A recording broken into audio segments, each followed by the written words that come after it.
पुन्हा नव्यानं खरीपाकरता जी काही त्याला बियाणं घ्यायचं आहे, त्याला फर्टिलायझर घ्यायचं आहे, त्याला काही पेस्टिसाइड घ्यायचे आहेत, जे काही त्याला इनपुट घ्यायचे आहेत. अनेक वेळा लोक म्हणतात 7/12 कोरा, 7/12 कोरा, 7/12 कोरा. 7/12 कोराचा अर्थ काय आहे?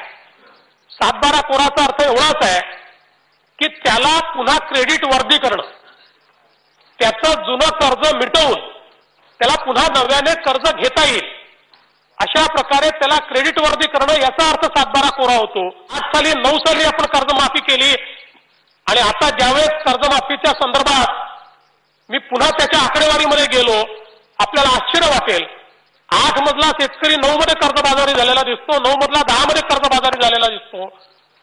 आणि तो कर्जबाजारी होण्याचा फेरा आणि इन्स्टिट्यूशनल क्रेडिट सिस्टीम मधनं बाहेर जाण्याचा फेरा हा कुठेही थांबलेला नाहीये.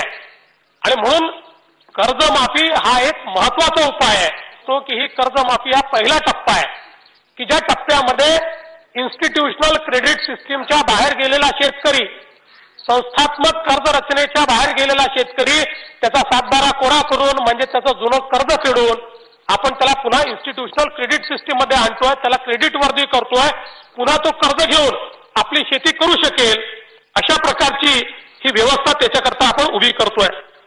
आपण जर महाराष्ट्राचा या ठिकाणी विचार केला, महाराष्ट्रामध्ये साधारणपणे 1,36,00,000 खातेदार आहे.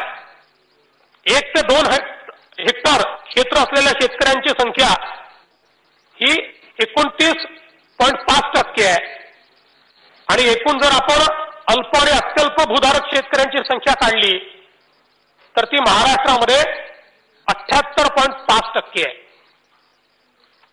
आणि 2008-9 साली जी कर्जमाफी आपली झाली, खरं म्हणजे तसं तर आपण त्या कर्जमाफीचा जर विचार केला आणि या कर्जमाफीशी त्याची तुलना केली तर प्रति शेतकरी ती कर्जमाफी ही 20,000 रुपयाची होती.